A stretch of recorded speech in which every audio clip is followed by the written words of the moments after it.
Another day, another mini vlog. Medyo late edit and late upload na nga tong aking video guys. Kasi ito nangyari pa to nung Friday. Bali therapy day nga ni Kuya Sander niyan. At ito naghahanda na agad kami. Maaga kaming gumising at 9 ng kanyang schedule. Dahil nga sa tindi talaga ng araw ngayon. Ako talaga ang sakit-sakit sa balat kapag dumadampi yung araw. Kaya ito lagi tayo dapat protected at tayo magsa-sunscreen. Syempre ito ang gamit ko yung from You Glow Babe. Ito nga yung Beauty White Sunscreen. At ito nga talaga yung hiyang sa akin sa balat ko. Syempre hindi rin papahuli si Kuya Sander kasi nga medyo pawisin si Kuya Sander pag konting kilos na mamawis kaya kailangan protected din ng kilikili. Kaya ito meron tayong Kids Dio. At para mabango tayo kapag meron tayong nakasalamuhang tao, ito magpapabango tayo. At ito nga yung gamit ko, mauubos na ngayon kaya o-order ulit ako niyan guys. At syempre para hindi naman tayo sobrang putla, maglalagay tayo ng konting lip tint. Kaya ito yung gamit ko, sa Black Up ko rin to nabili. Lahat yan nilalagay ko na lang yung link sa comment section. At Yellow Basket. Pak na pak talaga tong kulay ng lipstick na to. Konti lang ilagay mo, talaga namang pumupula-pula talaga yung labi mo at talagang kailangan laban na laban for the go.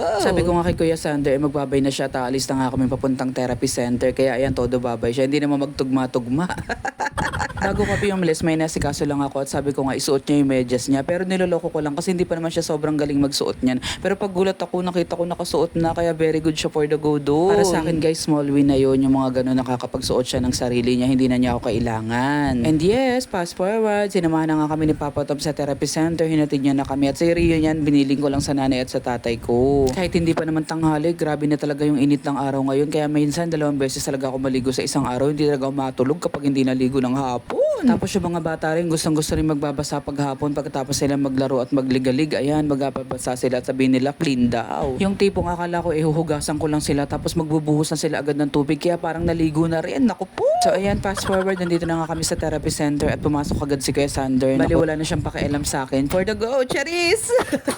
And then habang nasa therapy si Kuya Sander sa loob, bali 2 oras yun, ay nag-almusal muna kami dito ni Papa Tom. Ito nga yung Paris. Naalala ko tuloy last year nung kaka-enroll lang namin dito ni kay Kuya Sander dito sa therapy center. Ito rin yung una namin kinain. Medyo maulan pa nga yun. Sobrang init nga lang din dyan guys sa baba. Kaya naku, pagkatapos namin kumain, umakyat agad ako dito sa may taas at medyo mahangin dito. Si Papa Tom naiwan sa may badya. Nag-video nga muna ako dyan at nag-moment para meron naman ako i-reels sa inyo. Pero syempre maralim din ang iniisip ko. Marami din ako mga muni-muni. At isa na nga sa iniisip ko ay kung paano ko magkakapera at yumaman. Charis!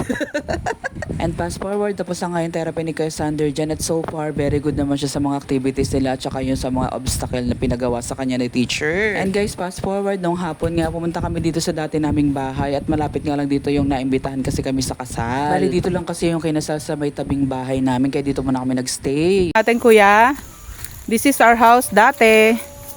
Natandaan mo na pa to? 2 taong ka lang yata? Yes po, 2 taon pa lang si Kuya Sander nung umalis kami dito. Bali during pandemic yun guys. Kasi nahirapan nga kami pabalik-balik mula sa nanay ko tsaka dito. Kaya nang meron tumira dito, ayun, umalis na kami at naglipat na kami ng gamit. Kasi may bahay naman na kami dito sa may baba sa tapat na nga ng nanay ko na bahay. Itong miracle fruit na to, noon wala pa tong bunga at maliit pa lang talaga yung puno. So parang 6 years ago na rin kasi ang nangyari kasi 2020 kami umalis dito. Medyo hindi na nga maganda ang mood ni Kuya Sander dyan at taga-aya na pa uwi. Kasi minsan pag yung batang to kapag medyo naiinitan, parang gusto niya sa bahay lang. Sabi ko, sige, pagkatapos ating kumain ay umuwi na agad tayo. Kaya nung nagpakain ako, pumila agad ako para makauwi na rin kami agad. At yan nga ang mga kumari ko, sila yung mga nagtaka. So yun lang muna ang kwento ko for today. See you sa next mini vlog. Bye!